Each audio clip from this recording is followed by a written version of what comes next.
खबरदार रहने के लिए चैनल को सब्सक्राइब करें और प्रेस करें बेल आइकन।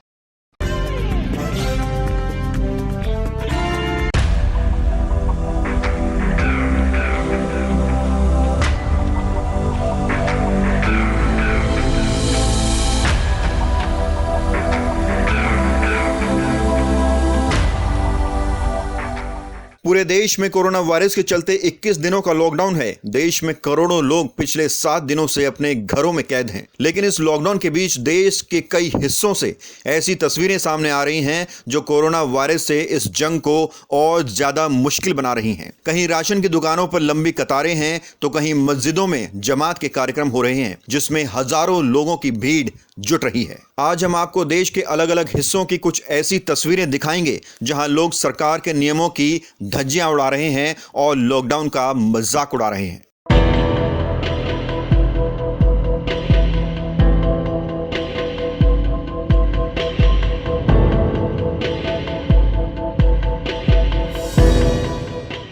ये तस्वीर दुर्गा पार्क के गली नंबर 3 की है जहां राशन की दुकान पर लगी लंबी लाइन अपने घरों में कैद उन लोगों की तपस्या को भंग कर रही है जो कोरोना वायरस से मिलकर लड़ रहे हैं, जो सरकार का सहयोग कर रहे हैं, जो देश को इस वायरस से बचाना चाहते हैं। इस गली में हर सुबह ऐसी ही भीड़ जुटती है।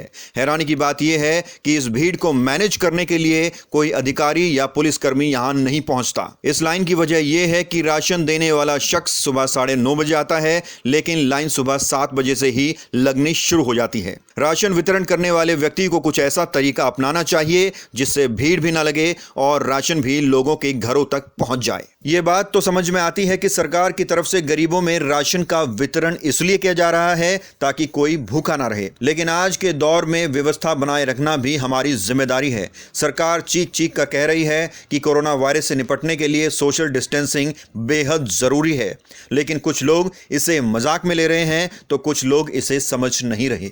अब सोशल डिस्टेंसिंग का मजाक उड़ाती सुल्तानपुरी की ये तस्वीरें देखिए। किशोरी लाल गिरधारी लाल की सरकारी राशन की दुकान पर लगी ये भीड़ बीमारी को न्योता दे रही है।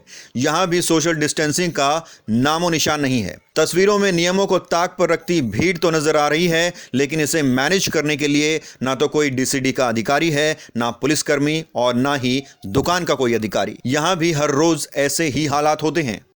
हाल ही में निजामुद्दीन की एक मस्जिद में जमात का कार्यक्रम आयोजित किया गया जिसमें 1700 से 2000 के करीब लोग जुटे। इस कार्यक्रम में विदेशी भी शामिल थे। अंडमान निकोबार, तमिलनाडु, उत्तर प्रदेश आदि राज्यों से पहुंचे लोगों में कानून का बिल्कुल भी डर नहीं था। पूरे मामले का खुलासा होने के बाद यहां मौजूद लोगों की जांच कराई गई जिसमें 24 लोग कोरोना वायरस से संक्रमित पाए गए। अभी कई लोगों को क्वारंटीन किया गया है। हो सकता है कि और लोगों के कोरोना वायरस से संक्रमित होने की बात भी सामने आ जाए।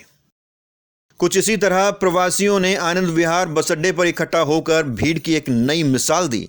अपने अपने होम टाउन पहुंचने के लिए बड़ी संख्या में लोग आनंद विहार में इकट्ठा हो गए।